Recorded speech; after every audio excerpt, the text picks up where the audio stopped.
Yep.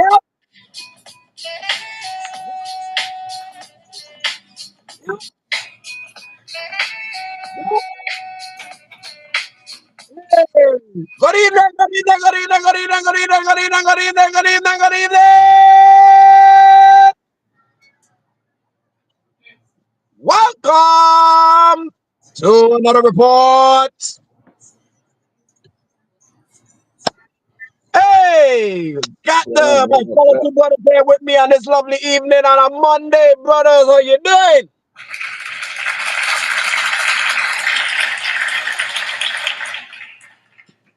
Yeah. How Yeah. we doing? How we doing in the sports world? How we doing, family? Oh, we got some stuff to talk about. We got some You stuff ain't lying. to talk about. I wanted that number one so bad. Oh man, you know, y'all just jumped right ahead into it. So let's go ahead and get it started real quick. Because we got a lot to cover in this hour and a half. So the draft just happened, and it seems like the NBA gods gave the Dallas Mavericks a chance to right the wrong after the look.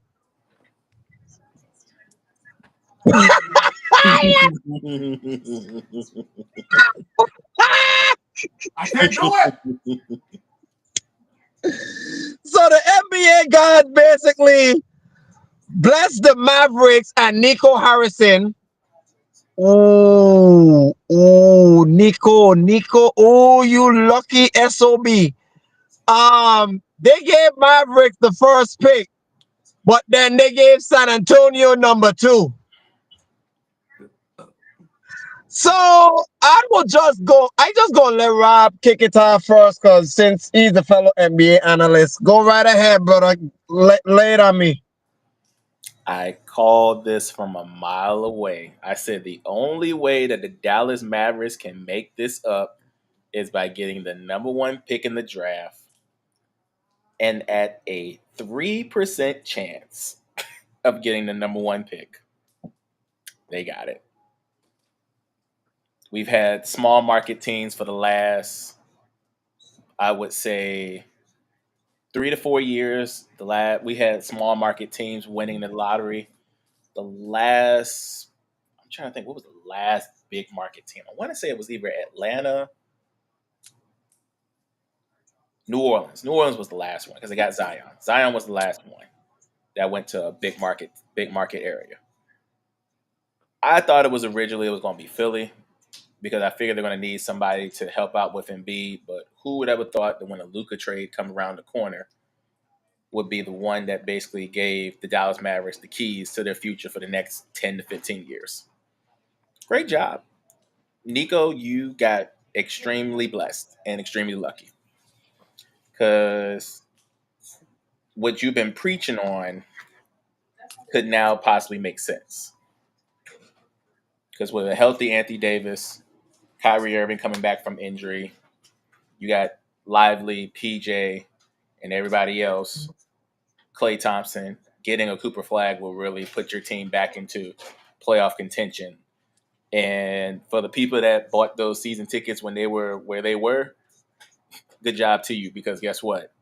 Like Fat Joe said, yesterday's price ain't gonna be today's price because now with this number one pick, price is gonna go way back up. So I hope you got your season tickets when they called it low because now it's about to be extremely high. And just for reference, ever since this new draft lottery started with, I guess, everybody playing on an even playing field and the three teams with the losing records gets 14% chance of getting them one pick, they haven't gotten it. And it's sad because this year the high odds were Utah, Washington, and Charlotte. Charlotte was the only one that made it to the top four, and they were literally at four. So I just go ahead and just say that Charlotte will never get a number one pick ever.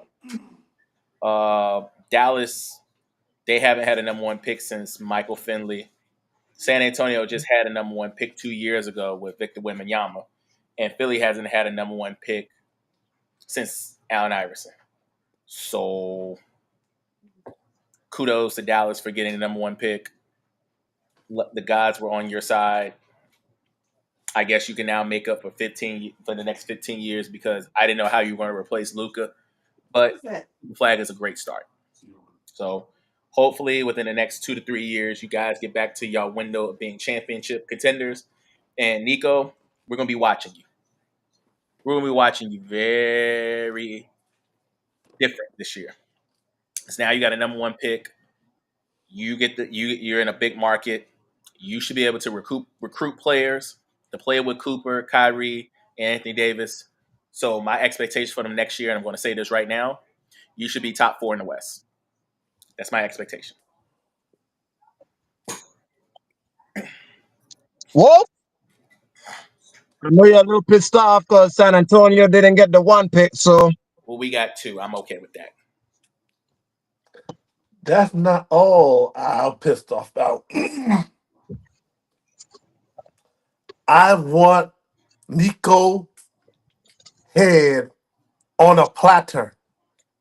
well, I guess that is stalled now. The NBA guys have stayed his execution.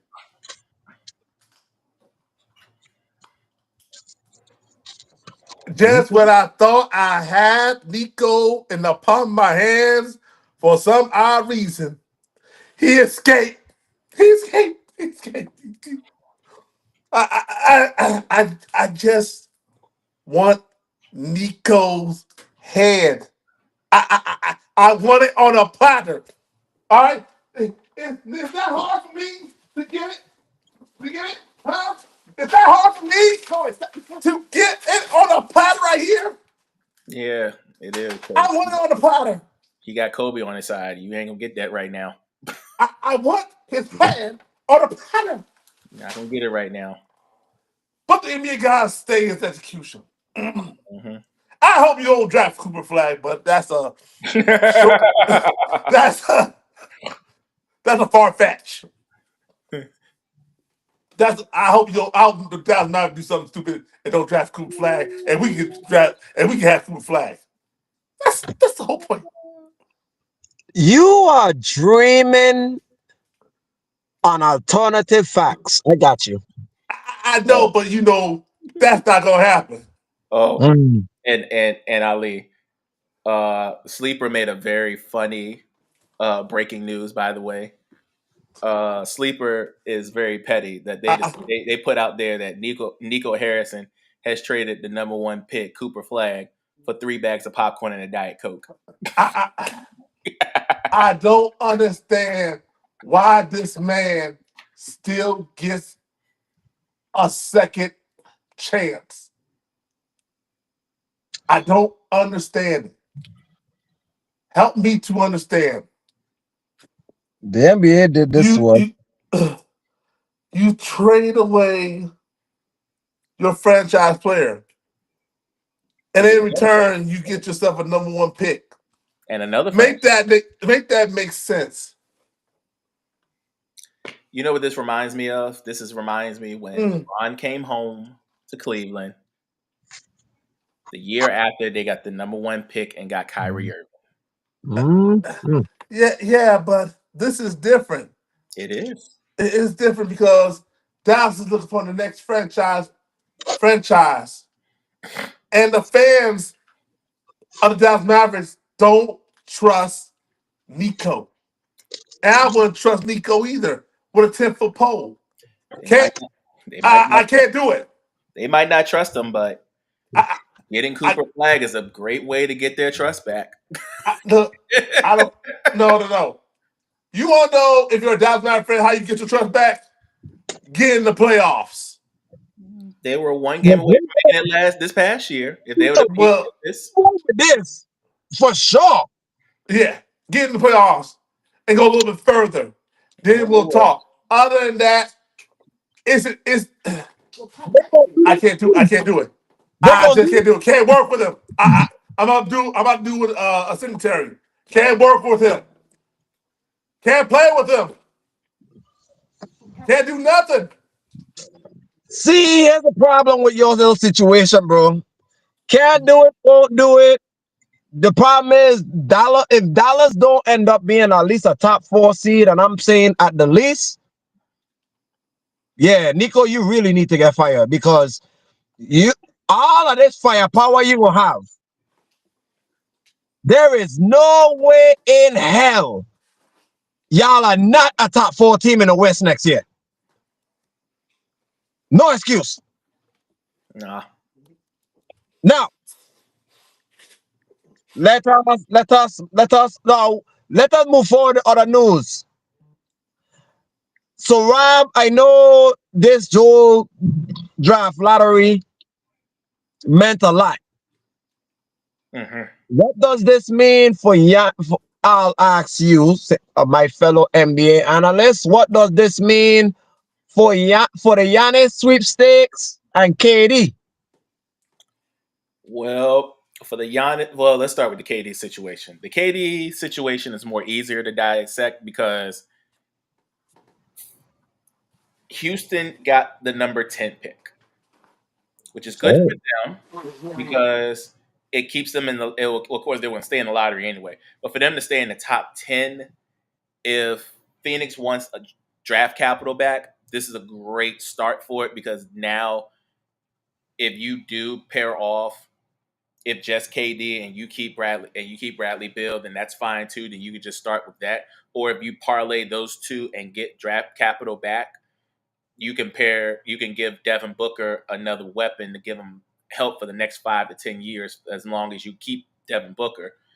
So I think that's the more easier one.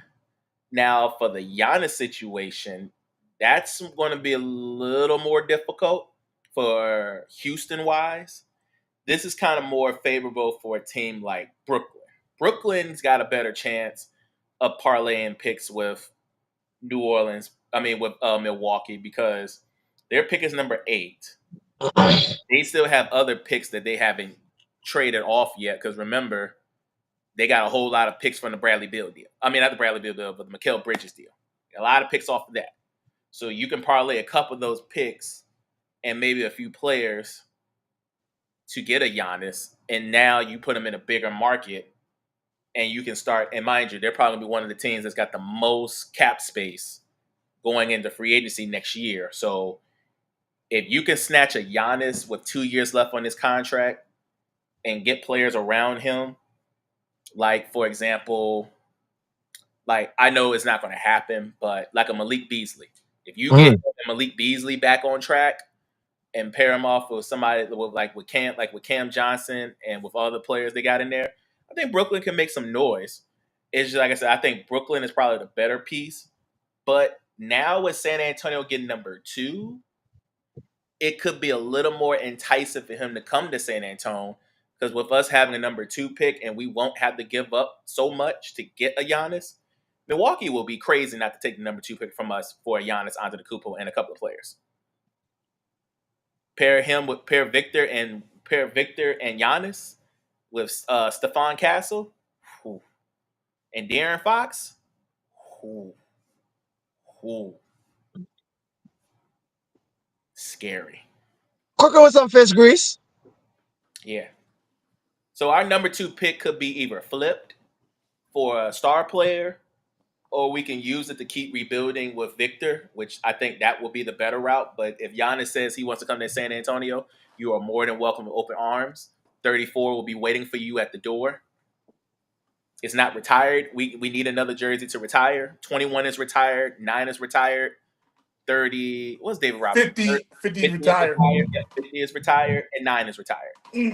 We can add 32 to. We can add 34 to the list. We're going to add number 1 at one point. Go for it. Look, KD situation. Let's just call spade a spade. I think his time is running out. Oh, we know that. His time is running out. And if you want to go somewhere, I say Houston is your spot to go to. Mm-hmm. It is your spot. I mean, there's nobody else out there. No, there's one more. I will It's say just far fetched. it's a far fetched. But my thing is, I would say maybe the Clippers might be a go-to. Nah, not that far fetched. That's another far fetch. I So say KD gonna okay. stay out I of the say let West. him go back home. Okay, see, they can welcome him with open arms. He left during free agency. He fulfilled his contract, so I'm cool with that. As far as Giannis goes, maybe he'll fit well in a silver and black. It wouldn't make no difference. That honestly would fit. He would fit Him, because De'Aaron Fox, and Wimby. yeah, Ooh. he will fit. But guess what? I God. guarantee you, with Milwaukee's brainless general manager, he'll give up small scraps. So imagine us, Rob. Imagine us taking Giannis for a draft pick next year and keep the number 2. I've seen this happen before. And you know that happened before. So Mm. imagine that. Imagine it. I want you to put your image in your head that if Giannis stay, go and give up Giannis. In return, you just want draft picks. Because Milwaukee run draft picks, really. They're trying to rebuild. They got rid of Middleton. They Mm-hmm. got rid of Holiday.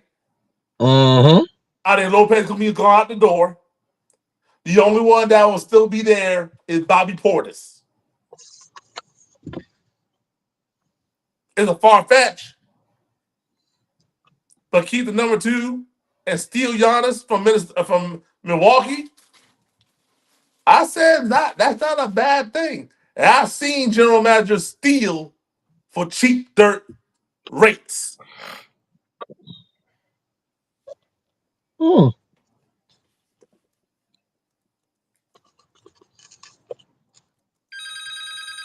Mm. I like the Giannis idea if San Antonio. I do because Giannis is still in his prime, and I don't think anybody in the West would want that to happen because then if you have to face San Antonio, you're not gonna be able to drive the ball inside because you're gonna have Greek Freak and Wemby inside. One already leads the league in blocks, and you're gonna add another one that could do the same damn thing. Uh, for the NBA sake, I don't think you want to see that duo happen, or should I say, that trio happen, because the Aaron Fox gonna have fun. The Aaron Fox will mess around and have like 14, 15 assists a game.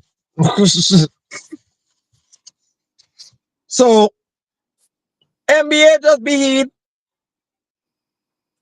You don't want that to happen. Now, let us let us proceed and move on with the playoffs. Rob, the floor is yours. We have a couple. We have a couple second round playoff matchups going on, and it seems like y'all boys gonna have to get ready to get the Jets flying. Oh yeah. Well, I can tell you this much. The Jet is ready to go tonight. I cannot wait to go to Cleveland tomorrow. This is going to be so much fun. It's- Oh, I forgot I signed you to Cleveland. I know you are signed to Cleveland. I said I was going to New York. I'm just saying it's going to be fun to see you go up there anyway because Oh, you gotta drag some souls that's already broken up. That's already Mm, yeah. oh, don't worry about that. I'll bring Donovan Mitchell to a present. How you want Donovan Mitchell? Mm, yeah, very hurt. We'll talk. Yeah, we'll We'll talk about that, but we'll get into that. We'll get to that. start with that. Let's go, sir. Yeah, let's start with that series because how in the world do you go to halftime down 80-39. Mm. You were down by 41 points at the half. Mm. And the bad part about this beatdown, Tyrese Halliburton didn't really have a good game. He just had a slow game. Mm-hmm. It was the shooting from a man by the name of Miles Turner. Mm. Miles dropped 4 threes on your head, had 20 points, 7 rebounds, and only 2 fouls. Cleveland, I've just come to the realization, and Mad Dog Russo was right. And I don't like to say this a lot, but I've been saying this a lot lately. David was right. Mm-hmm. David said Cleveland was a team that's great for the playoffs, great for the regular season, not for the playoffs. I thought with the addition of DeAndre Hunter, this would have been the move to get them over the top. And by God George, I was dead wrong. I have to give more respect to Indiana than what is made for. Styles, as LeBron said, Styles makes fight, and Styles can either win or lose fights. Well, the style that Indiana is playing against Cleveland is killing them, which is speed, speed, speed. Yesterday was the prime example of speed kills. They literally outran them, they out hustled them, they out rebound them, they outworked them. And then just for fun, they outscored. They put up 129 points. And the only reason why Cleveland had 38 and 34, 32 points in the second half is because Indiana just didn't care. They were up by 40. There was no way they're going to lose that. They came back and beaten them by 20. Y'all can't do that. So, Cleveland, you see some embarrassing number ones lose. You probably either right there or you have eclipsed the worst number one out of all number ones. You probably have eclipsed it. Because how in the world did you destroy Miami in 4 games and yet you're about to be destroyed in 5?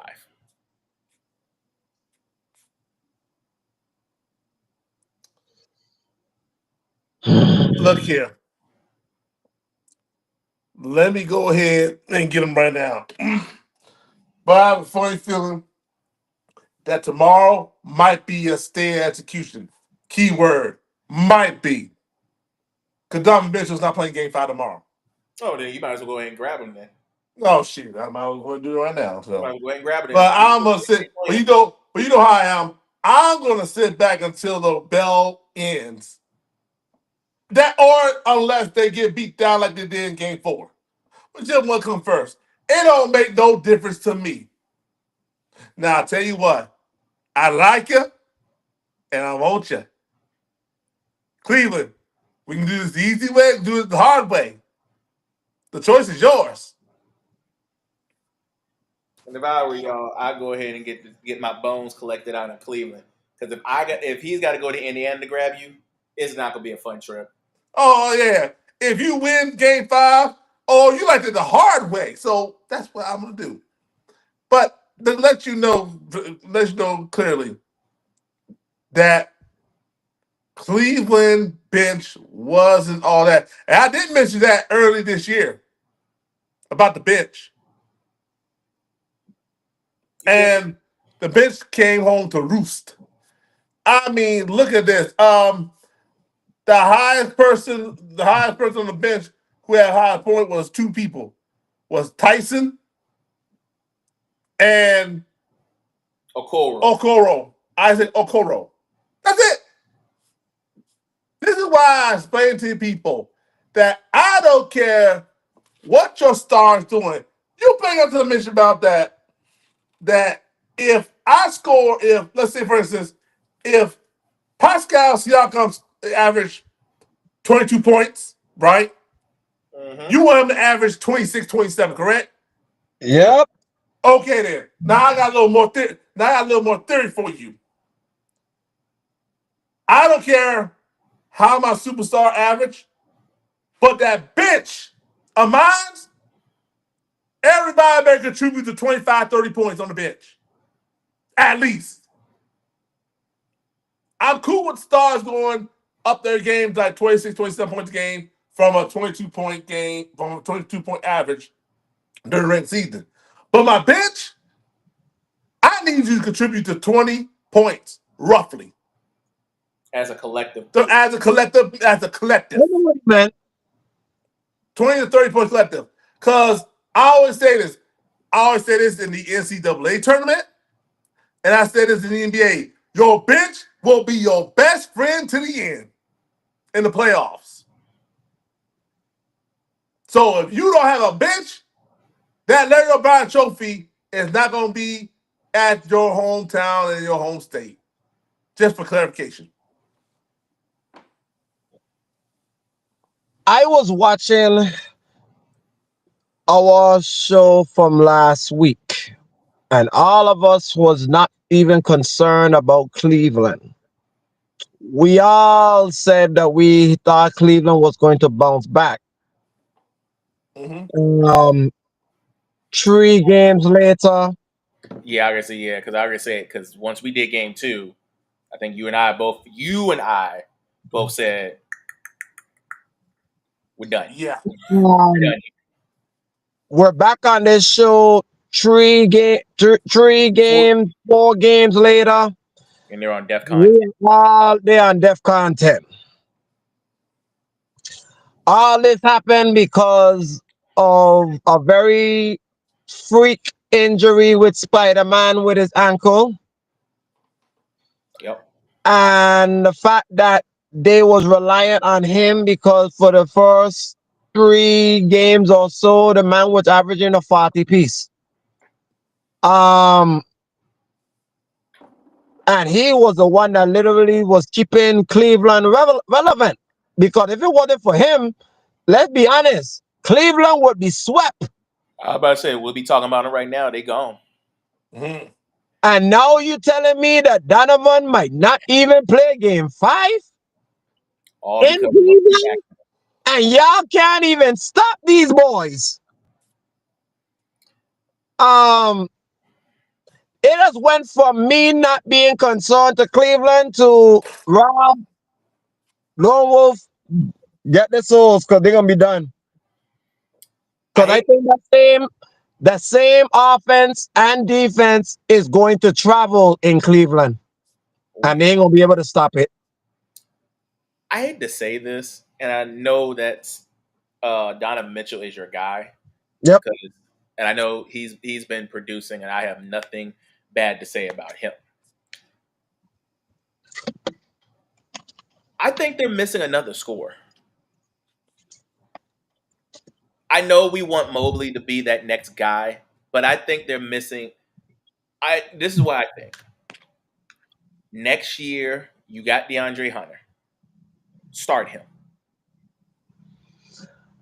I don't know why, for the life of me, is he coming off the bench. He was a starter in Atlanta. Start him in Cleveland. Yeah, you got to start him. I don't know why they don't freaking take out. Who did they put? Strus in that space? Take out Strus and put in Hunter. Because Strus can't play defense. He's inconsistent.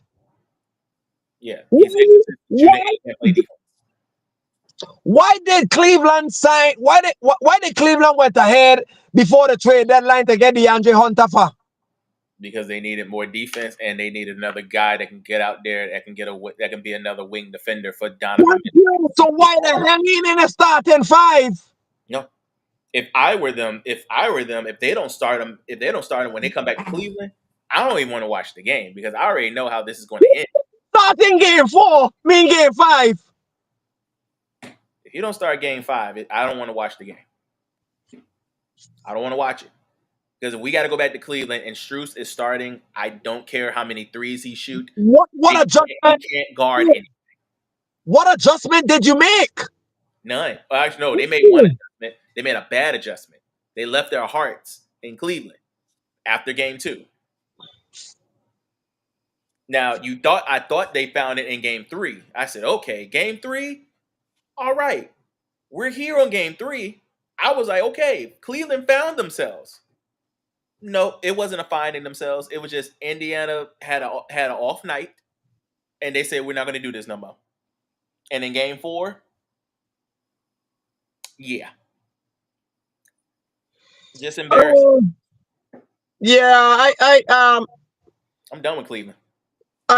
Unless they put Hunter out there in the starting lineup, so y'all can get some kind of points, and Garland can probably for some reason get a 20, like a crazy good game. I see this over. Yep. I just think the LeBron curse is there and it's never going away. I don't know about that, but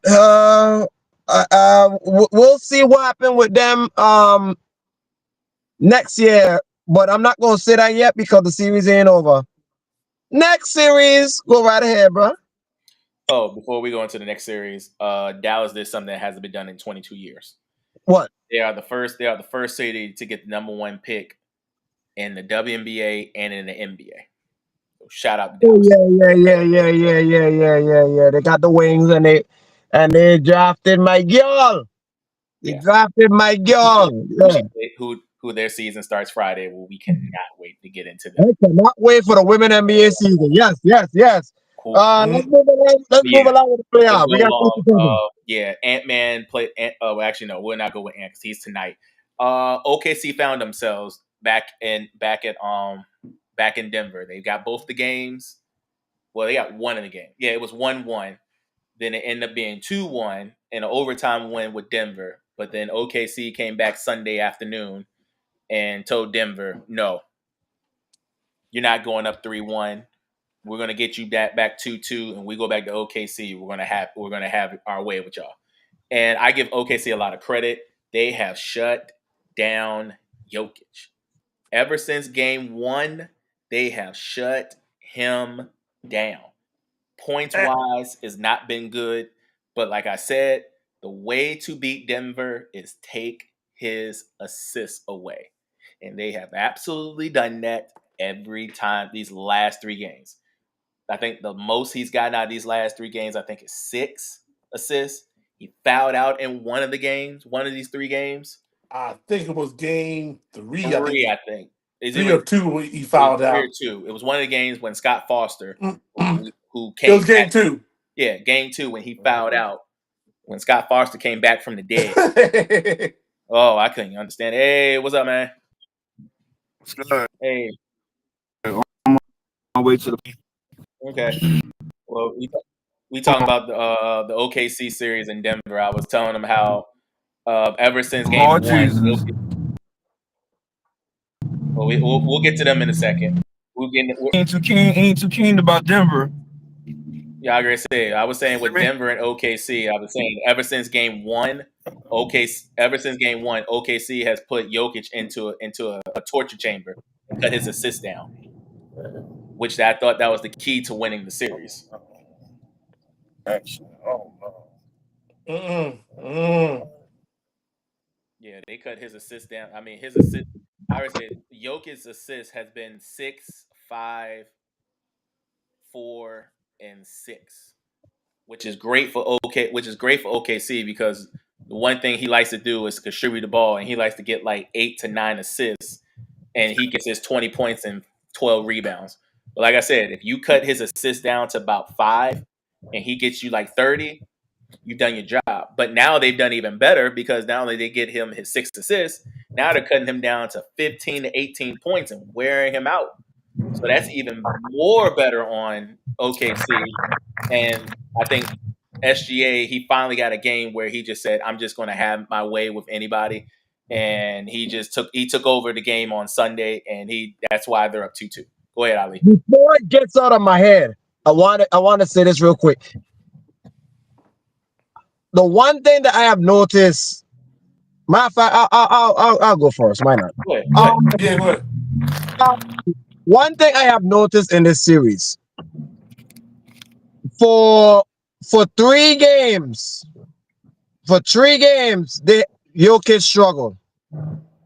And it's not, and the thing that OKC is doing to Jokic is something that a lot of teams try to implement but can't do it because they don't have a deep bench like how OKC have. Mm-hmm.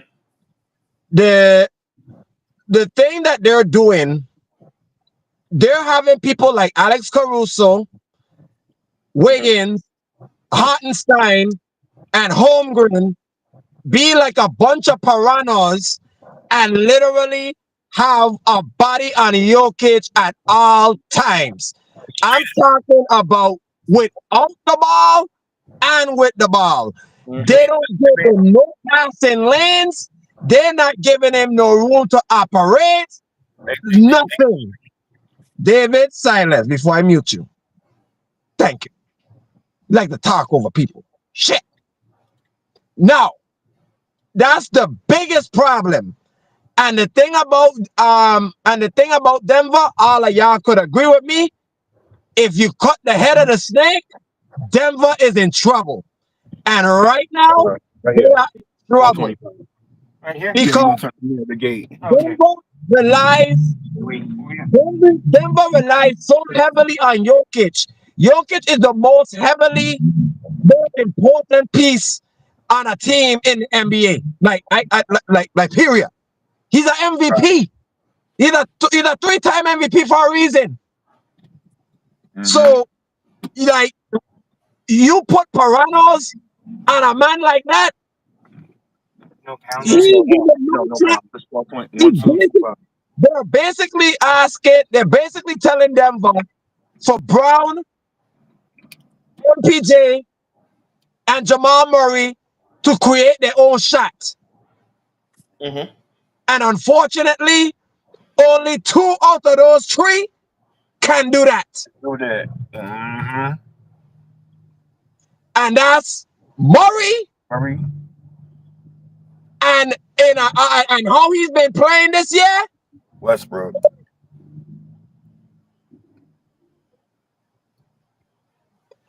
MPJ needs a second, and his goal line compromise needs to be checked too. Denver is in trouble. Game 5 will tell the tale. Yeah. Game 5, whoever wins the series wins it 82% of the time.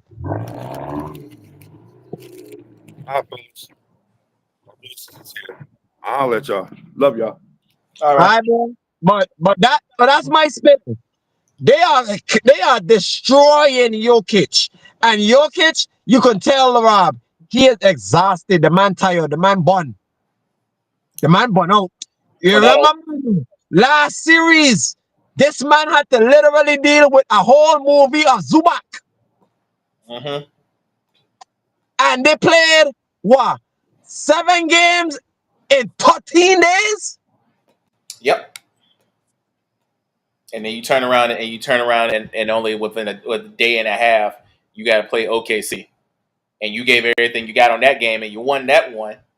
But then you lost game 2, had a couple of days off, won game 3, had a day and a half to prepare, lost game 4. I think you're 100% right there. But also with that, I think they're speeding up Jokic. They're speeding his process of thinking. Normally he's slow. He's like LeBron. He's slow. He's methodical. And once he figures it out, it is a done deal. But they're not giving it to him. They're speeding it up. They're speeding him up. That's why if you look at it, the last 2 games he's had about 12 turnovers because they're speeding his process up. And like right now, I just looked at the odds for game 5. They're a 10.5-point underdog. The Denver Nuggets are. They're a 10.5-point underdog. What? Yes. Wow. Yes. They're thinking that with the tiredness of Jokic and how SGA and everybody else is playing, they're going to blow them out in Game 5. And it could possibly happen because, like you just said, they're so tired. They just had a grueling game. They had a grueling 7 games. Now you possibly could be going for another grueling 7 games with OKC, but it looks like OKC might have found themselves. So if they find themselves, this ain't gonna be 7. It's gonna be 6. But go ahead, Antonio. What you got? This what happens when you have distractions. At part 2. And I mean distractions from the time that you fire both your GM and your head coach before the playoff starts. Mm-hmm. This what happens. This what happens also when you ill prepared against a young team like OKC. Let me explain something to you, fellas. In Game 4, when I have a collective bench that score over 30 points, most likely you're going to win the game. Mm-hmm. And OKC scored 30 points off the bench. Just the way you like it. And that's the way I love it. I can go back and count the errors of ways. Shall we say, let me pull up my stats on the bench markers. So let's go to Game 2 where they won their game. Right? They beat the brakes on by 43. Well, I hit game 1. Now Game 1, Close knit. it was close knit. You know, problem is I gotta pull up the stat report. Oh, that was easy. Aaron Gordon saved the day. Well, we know Aaron Gordon saved the day. No, but I mean points wise as well. I think he had like 20-some points, and I think he had a double-double that day. If I'm not Denver had a collective bargain of 23 points on the bench. OKC, 32 points off the bench. So normally it would work, but with Aaron Gordon saving their ass, yep, that kind of like the starters played their role that day. Right, they part of their whole game. Because they were throwing a high on the Clippers. Right, in Game 2, That's the bench. That's where it switched. Denver, because they were getting their butts kicked, had decided to play the entire people off the bench. They scored roughly 54 points. But that's garbage time. Because you're getting beat down by 43. OKC, on the other hand, their bench scored, still garbage time, but we count it, 57 points. See, it still lost. It's still lost. And then we travel to Game 3, where that altitude took over against OKC, and the chef mentioned about that. Uh-huh. What did OKC do on the bench? Nothing. 20. Wait a minute. Sorry about that. 12, 14, 21, 23 points. 23 points off the bench. So that tells you something about that bench. If OKC bench can score 30 points or more, most likely going to win the game. If they score 20 points off the bench collectively, they're going to lose. They're going to lose or they'll barely win. So let's say 50-50. Point of the being is this.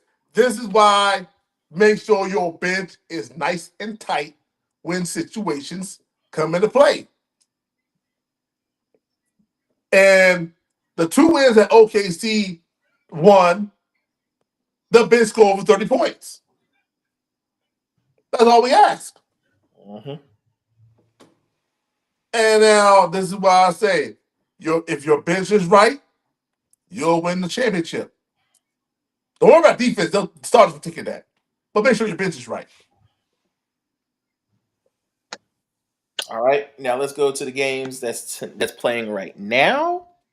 Right now, Boston is down in the series, 1-2, but they are up by 11 right now. Tatum has come alive within the last 2 games. He is right now at 20 points. He's at 20 points. He's made 4 threes. The team as a whole scored 12 of 24 from downtown as of right now. Yep, Tatum has 4 threes. White has 4 threes. Brown has 2 threes. Al Horford has 1. Pritchard has 1. Right now, they're being outscored, out-rebound, and out-hustled. But to only be down by 11 at this point is better than where they were in the last game, which was down by almost 30. So it seems like the Knicks are trying to fight back, but Tatum and Derek White looks like it. Yeah, Tatum and Derek White is saying, this ain't going to happen. And yeah, and you were right with Drew Holiday. Drew Holiday is playing with an injury. He's played 19 minutes, no points. So look, he's there defensive purposes, and Derek White has taken over. Brown is doing well. He's got 12 and 6, but it's the Tatum show. We said it on the pre-show, the pre-meeting. This is probably we're waiting on a Jason Tatum sighting game. Well, I believe we're about to get it, folks. He's at 20 points right now, and he looks like he's on his way to possibly even getting 40. And if he gets 40 tonight in the Garden, we're going back to Boston 2-2. I said a week ago that the Knicks, if the Knicks had pulled off game 1, which they did, they need to get greedy, which they did. But you go to your house up 2, and you're not greedy. Played like a rat ass in game 3, and now game 4 you're playing less of a rat ass, but at least y'all in striking distance to make it a full quarter instant classic. If you can get it down, if you could get it in single digits in the 4th quarter, all bets are off. But if y'all let Boston shoot all these trees from downtown in New York City where y'all at right now, y'all basically gave Boston the series, and Tom Thibodeau, I gonna be picking. Let me have And him. Tom Thibodeau, Let me have him. Let me have him. I can't get Nico, but I damn sure gonna get somebody. Which is an interesting segue that I'm gonna pass it right along to you and yield my time. And also with that, also have to bring up the fact that OG right now is questionable to come back with a hamstring. He didn't play look good last 2 games anyway. No, but he looked good today. He's hit 2 threes. He's got 8 points. I'm trying to see if he's on. I'm trying to see if he's sitting here because they're ready to start the 3rd quarter. See Brunson, Bridges. Is there an OG sighting? OG is playing. Okay, he's playing, and he got a sleeve on his leg, but he's out there. What a soldier! But go ahead, Tom Thibodeau. I can't get Nico, but I damn sure gonna get somebody. Somebody's gonna like that. You ever seen the movie Hot Party? Yep. When Full Force had a bad night. Yep. And Full Force said, "I'm gonna get somebody tonight." And I'm gonna get Tom Thibodeau tonight. I'm gonna get somebody because Tom Thibodeau. Nico escaped. I'm thinking of the house. I'm sorry. I'm thinking of the house party scene in my fucking head. Yeah.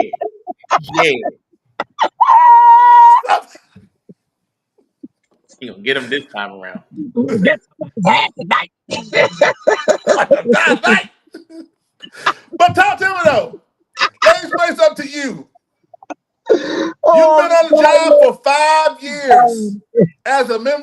York Knicks head coach. Last time you made it to the conference finals was when you was a coach of the Chicago Bulls, when you had an MVP by the name of Derrick Rose and a defensive player by the name of Noah. And Luol Deng. Mm-hmm. That's what the conference finals. Loser. Oh, yeah, all them cats. Bullseye and Dodge Gibson, boy, y'all a team up there. Yeah, but ever since the conference, you lost the first round, lost the semifinal, lost the first round, you missed the playoffs. That when you was with the Minnesota Timberwolves, then you lost the first round, then you got fired at the beginning of the season. then you came to New York, lost the first round, you missed the playoffs, lost the semifinal, lost the semifinals, and now you got to go 2-2 to Boston. And going to TD Garden is tough to play with them rowdy crowd from New England. Mm-hmm. 5 years on job. And this man up here said it right, and he's right about something. If I get on Tyronn Lue about his record, I gotta get on Tom Thibodeau about his record. Yep. And Tom Thibodeau, your record belongs to me. Because unlike Tyronn Lue, which I still got on him, you in the worst position of your life. Because you was up 2-0 against the Celtics. Thank you. Yeah, you Tom Thibodeau. And if somehow, some way, you lose this series, James Dolan, which I can't stand, is going to come to you and say, don't bother go to the office, don't bother fly, don't bother get your things, just get out of my property and get out of my building. You're fired. Get the hell out of here. Because that's what's going to happen. Let them go like you do to other Knicks legends. Just throw them out. Don't even let them come Just back. throw them out. It's out. And I cannot blame the GM this year. I can't do it. No, not Worldwide West. No. Mm-mm. No. I can't blame the GM. Because GM did everything in his power to get this team right. Yes, But he did one thing. But the GM did one thing that I like. You got rid of Julius Randle. He did. Because let's face it, Julius Randle in big spotlight. But wait, hold on thought.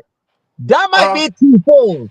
Because it might be a good thing that New York got rid of Julius Randle, but it could be a better thing that Minnesota got Julius Randle now. Oh yeah, and I'm not gonna knock Minnesota down.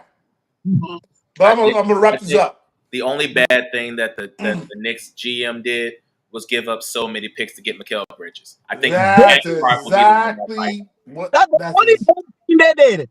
Because that's exactly what he did. It wasn't a thing with Julius Randle because it was like I said, it was too full. But what I mean by Julius Randle on big stage and bright lights at the Mecca, that's what I'm talking about. I mean, he gonna be on big stage and bright lights if he passed this round anyway. No, but the difference between New York and Minnesota is this. New York is big market. Where Minnesota is like a medium market. I understand that, but here's my argument.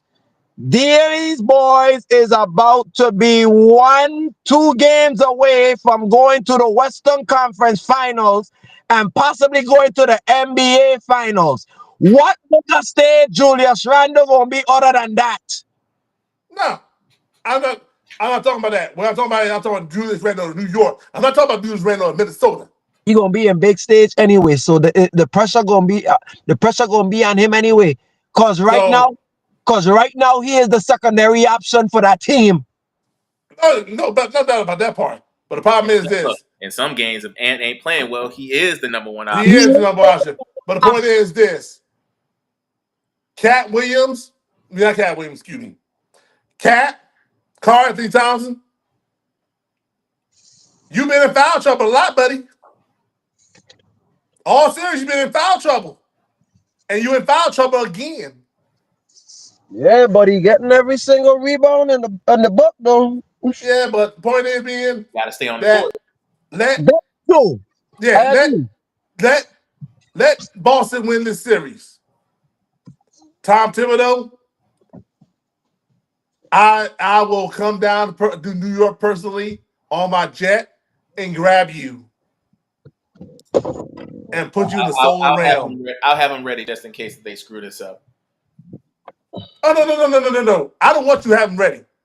I'll go get them myself. I'm like St. Louis from the Players Club.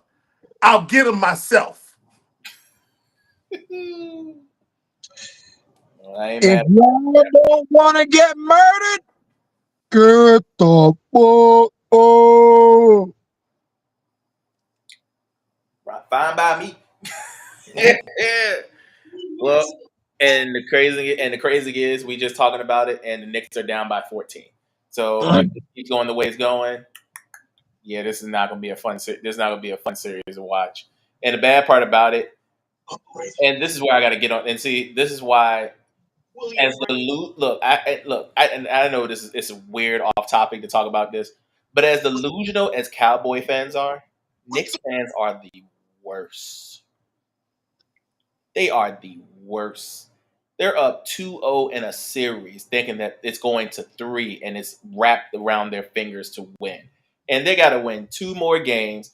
They have not been a great team at home, by the way, in the playoffs. They're not good at home. They're better on the road.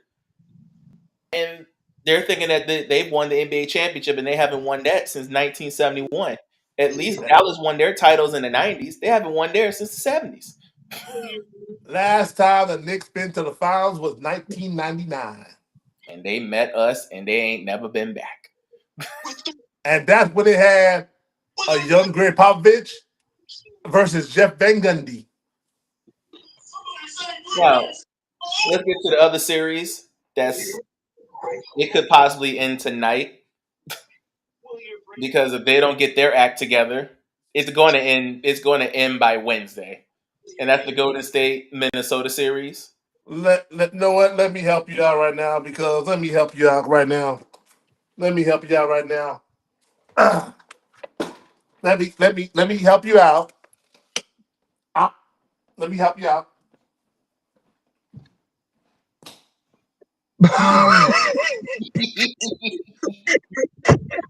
You know, it's a damn shame that with no Steph Curry, Jimmy Butler played the greatest game of his life, or one of the greatest games of his life. Kuminga actually played the greatest game of his life. Hold on. Can ya? I kind of just missed it because I was here looking at some notes. What did I just miss? Oh, nothing. I'm just spilling what's going on. You ain't missed nothing. Oh, what y'all on the Golden State series? Yeah, we're on the Golden State series now. Oh, That's why he turned the light off. That's why he turned the light off. It's a damn shame that Kuminga played the best game of his life, dropping 30 points, and they still lose because Mr. Statistic over here, Mr. I don't want to be labeled as the angry black man, got himself fouled out again. And my cousin decided to put the pedal to the metal and drop 36 points. And Julius Randle had a triple double. Golden State can't win this series without Steph Curry. And from the looks of it, even if Steph Curry comes back, I don't think they can win with him. I think Anthony Edwards has figured it out. I think they're ready to take over the West. And whoever between Denver and OKC gets Minnesota the next series, bring your hard hat because you're going to need every bit of it for Minnesota to try and get rid of them. Because if you give Minnesota an edge, as the old saying is, you give them an inch, they'll take a mile. That's Minnesota. You give them a game, they're going to take it and run with it. And that's all I got. And since we turned the light off on them, I'm going to go ahead and turn the light off on them myself. You want to go? No, you could. As a word of Mrs. Edwards? Yes, sir. Skip track. Yes, sir.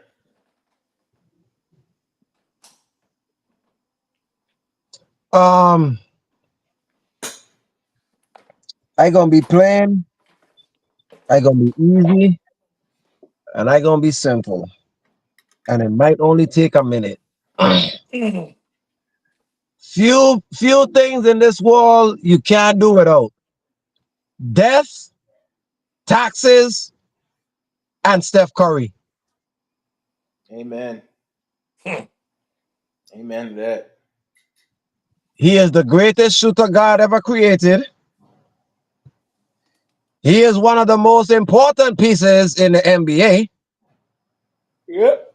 And if he's one of the most important pieces in the NBA, how that gonna fare without him on the team?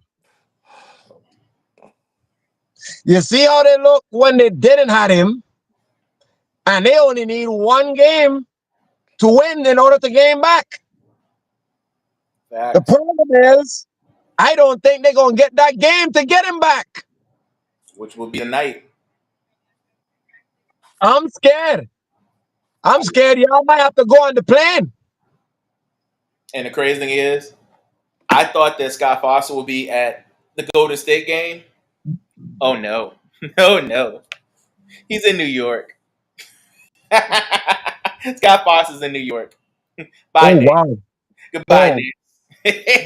Goodbye. oh.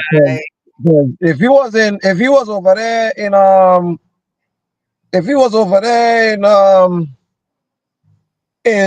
Golden State, I'd have said Draymond Green goodbye. Yeah, but it looks like the Knicks are ready to say bye-bye because every time the Knicks try to get it down, so look, every time the Knicks get it down to single digits, they can pump it, they get it right back to double digits. Yeah, they got it on the single digits now. Yep, they got it right now. They're down by 8, and then turn around, they're going to score another bucket, and they're going to be right back down to double digits. It just, it's just not meant for them. Oh gosh. But in any event, I I'm being a fish fry. I'm not gonna talk about hockey because right now it's a little bit too close. Everybody's down 2-1, respectfully. So it's still a competition. Ooh, but I know what we can talk about. We haven't given them that much talk to, but their season get ready to start on Friday. And we got to get ready to start showing them some love because I tell you this much: the WNBA, this WNBA this season of WNBA, I'm gonna say this, it's going to be the most important season of the W. And the reason why I'm saying this is important for this year, for those who don't know, the WNBA is on their last year of their collective bargaining agreement. 80% of the women in the league are on have 1 years left on their contracts. Mm-hmm. And we ain't just talking about the bench players. We're talking about the stars. The Asia Wilsons, the Brianna Stewarts, the Nafisha Colliers, all these girls, the Nika Akumake, Arika in Dallas. All these girls you think that stars are stars, all got 1 year's left on their contracts. And the reason why I'm saying this is important is because when the collective bargaining agreement is up and the numbers for the WNBA continue to go up, the women are going to stand down and wait for their bread. And they can do it now because Unrivaled is packed. And they add more players to the roster. And guess what? Paige Beckers is now an Unrivaled. So do not let this Unrivaled thing not fool you and think it will not take off. The fact that it broke even in year 1 is impressive. The fact they have more sponsors in year 2 is impressive. It's state grown. It's impressive. But most important, women are running it. Super impressive. That's in the league. So WNBA, I hope by the end of the season, you have a new collective bargaining agreement that gives these girls the money they 1000% deserve. Equity that they should have had years ago. Plane travel, everything you could think of underneath the sun for these women. You name it, they should have it. If they want their own plane for each team, just like the NBA has it for theirs, they should get it. Because Duh. most of these teams are sponsored by an NBA team. And the NBA guys have been. I give the NBA players a whole lot of credit because they have been on their side since day one. It's the owners that need to step up, like Vegas's owner, Phoenix owner, Houston's owner when they were around, the New York Liberty owner, Ted Leonson, Minnesota's owner. They've stepped up and they've made accommodations for these women. Chicago's owner is now starting to step up and give their accommodations. It's time for the rest of this league to get involved and get proven, because the women are not going anywhere. They're going to get better. You have 2 stars right now that are, one is a rookie year and one is in year 2. It's few in year 2, but we know the main 2 we talking about. They're here for a long time. You don't want them to leave and go over and play somewhere else. No. Keep right this now. league Oh, alive. go ahead. I'm sorry. Keep this league alive and make this league profitable, because you've already got the sponsors. You already got them on NBA. You already got them on ABC. You got them on ESPN. You got them on Tubi.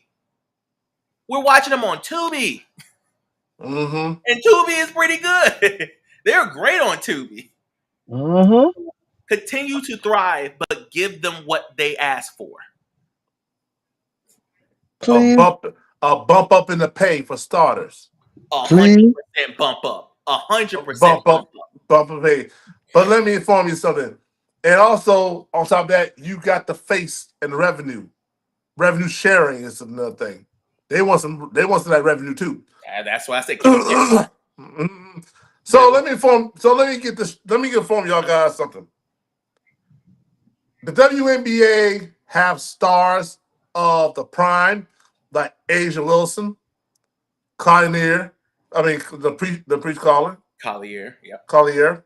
Yep. Breonna Stewart. Mm-hmm.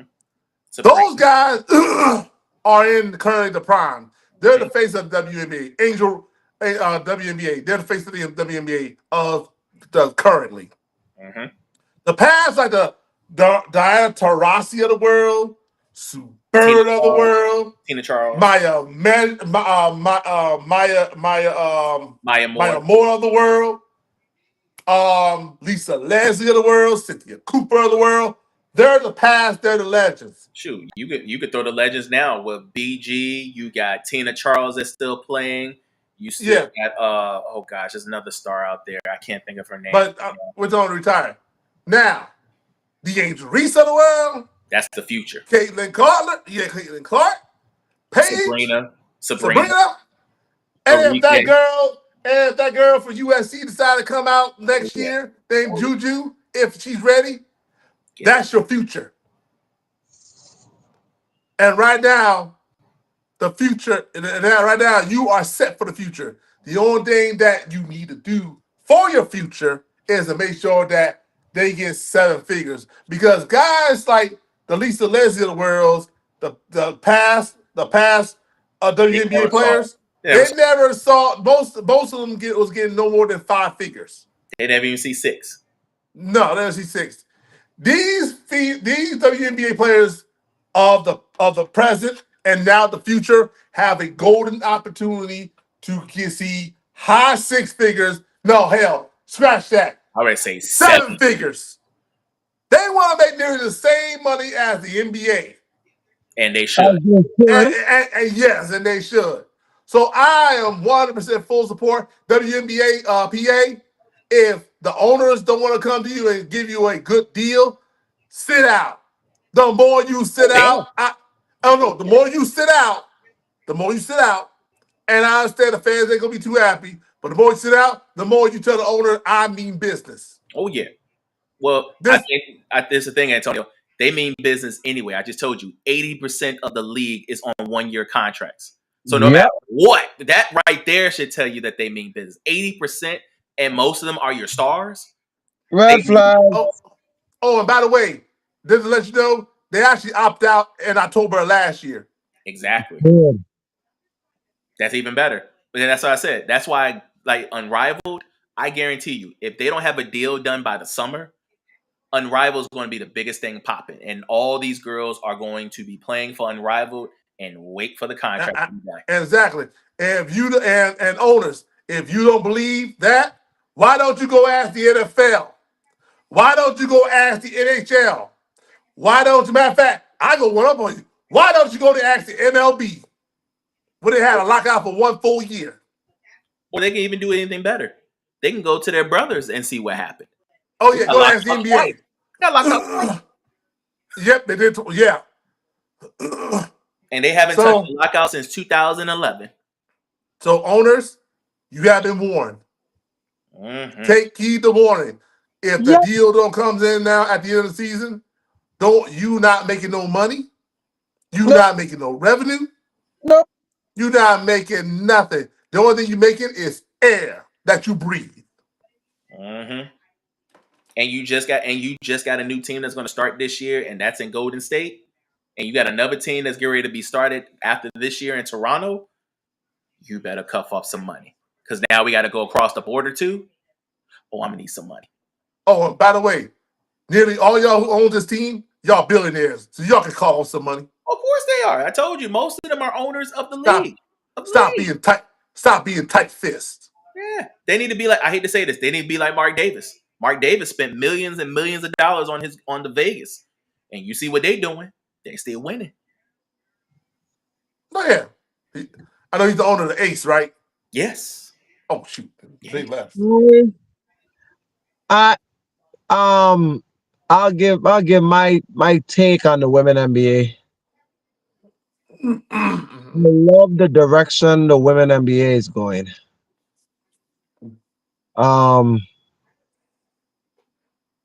The fact that I started to watch the NBA ever since Lisa Leslie days, I honestly I didn't thought that the women NBA would have grew to this magnitude, but it was only the inevitable because of how much social media and everything has taken over.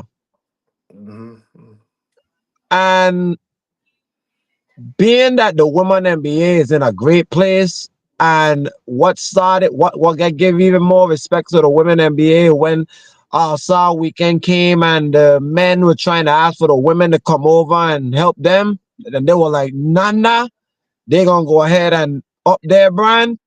That's when I really, really think the women was about to be up on another level. When they told the NBA, kiss my ass. And I respect them for that. Because to be very honest, I am looking forward to this Friday's matchup between the new Indiana Fever and against the new Chicago Sky. And if you don't think everybody is looking forward to watch that Friday night matchup, Well, sorry, it's Saturday, but still, the point is we gonna watch it. Oh, we watch it. Oh, yes. And the fact that they got playoff games intertwined with it, you gonna see you gonna see the ratings flip flop. It's gonna flip flop. Because I guarantee you this Saturday. Look, let me just tell you the Saturday lineup. 1 o'clock. Aces is in New York. 3 o'clock. The match we just talked about. And then 10 o'clock. The Seattle Storm against the new Phoenix Mercury. And I can't wait to see how they look. The new era of DT without DT, and you bring in Alicia Thomas. Ooh. Ooh. It's gonna be fun. Bro. All I gonna say is this, dog. Well, since we're on the women, I'm gonna go ahead and ask you guys this. Name your top 4 right now that are contenders for a championship. Go, Wolf, go first. I kind of. As of right now, Right now, the Liberty can't Can't kick them off. Never doubt the champs. Okay. Never doubt champ. The Lynx. Okay. Kept all 5 starters. Yep. Ooh, the last 2 is a little tougher. But if you say top 4, I still say the Ace. And last but not least,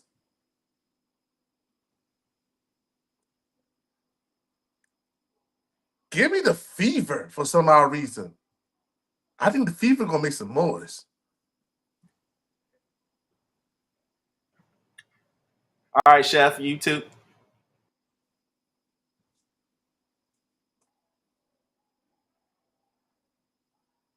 Liberty 1, Aces 2, Lynx 3, Fever 4. Okay.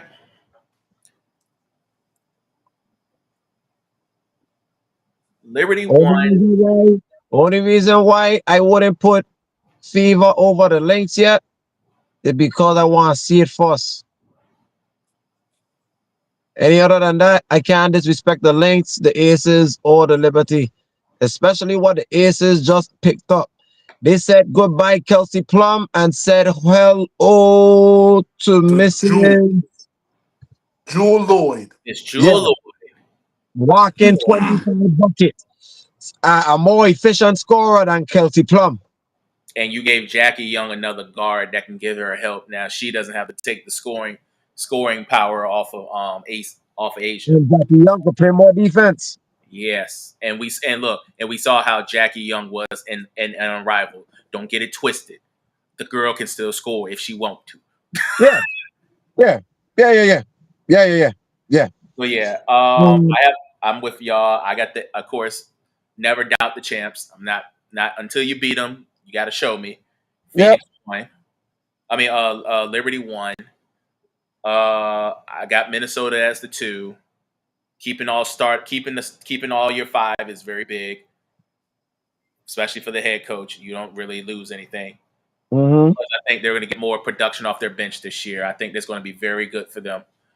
I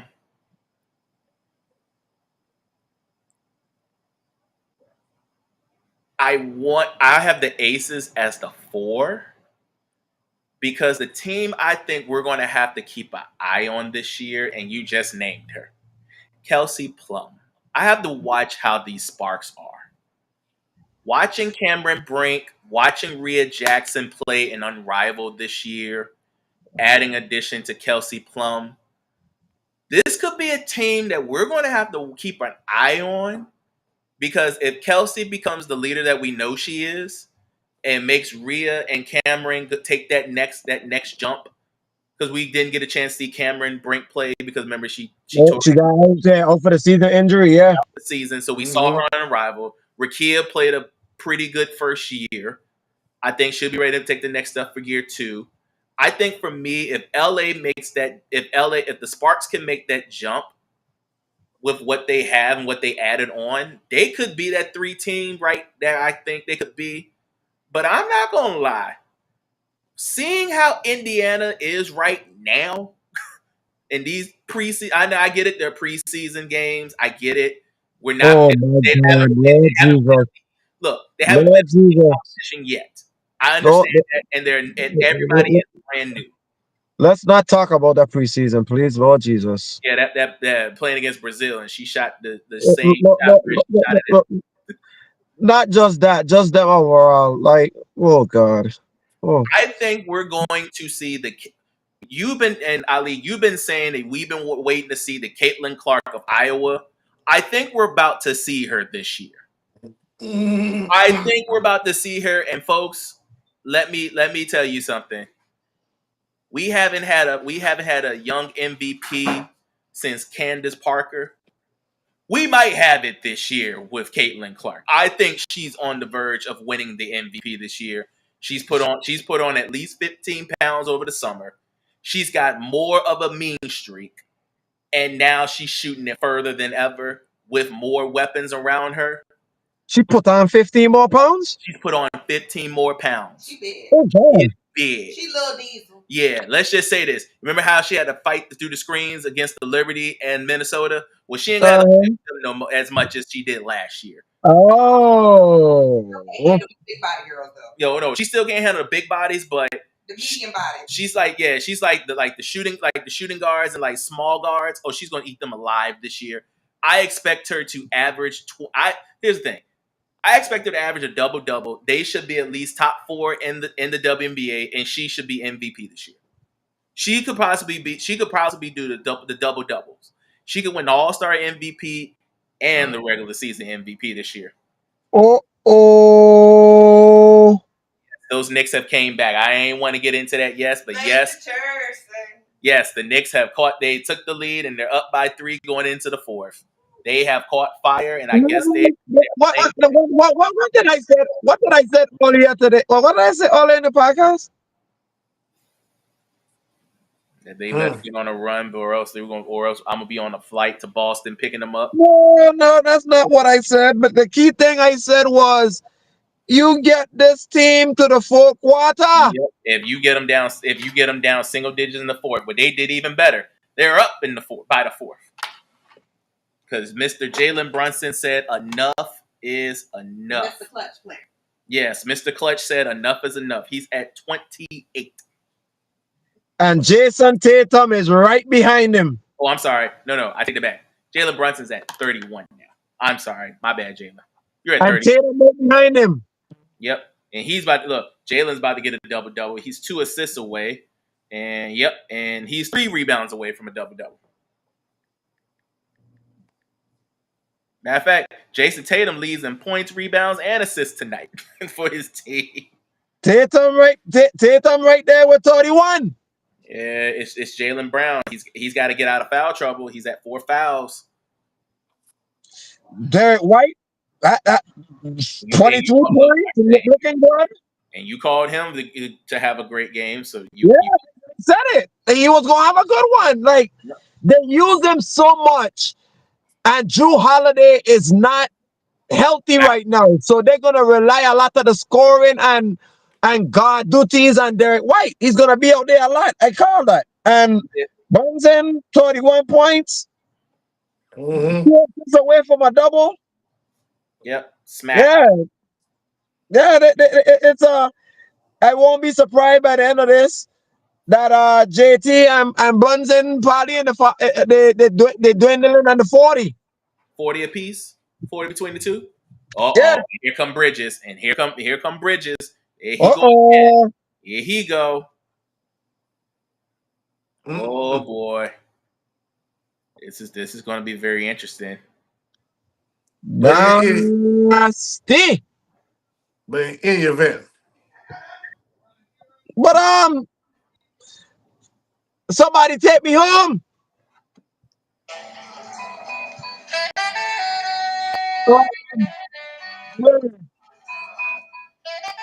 Boston. Just remember, right? Boston is 2 games to 1. Okay, not 2-2 yet. Now have a double-digit lead, and all of a sudden now y'all look like y'all about to blow it up, and y'all gonna be on the brink of elimination, going back to being town. Where at home you're not that good at home. Now, here's a Q&A for y'all. What do you think about having a show next Sunday? This Sunday coming up. Because, the NFL schedule is on its way out this week. In 2 days, on Wednesday. What do you think? You know what? Because I'm in such a good mood, we'll be back here on Sunday. Yeah, because there's already games already out right now. I don't want to talk about it right now because it's going to take a while. I want the whole schedule out so we can start our famous state of the NFL. Yeah, we'll start our state of the franchise NFL schedule release. We can do a special Sunday night NFL schedule release, a little NFL schedule release show. Why not? But 7 o'clock, 8 o'clock. I think what 7? We'll talk about that later. But Yeah, we'll talk we'll about it be here later. for Sunday. It's TBD. It's TBD. But until then, my brothers, Rob, Lone Wolf, yours truly, Chefrazzi. We out the here. Have a blessed week. Until Sunday, we got the schedule release. Since this boy want to put impromptu stuff going on in our last minute. But we out. Peace. Ciao.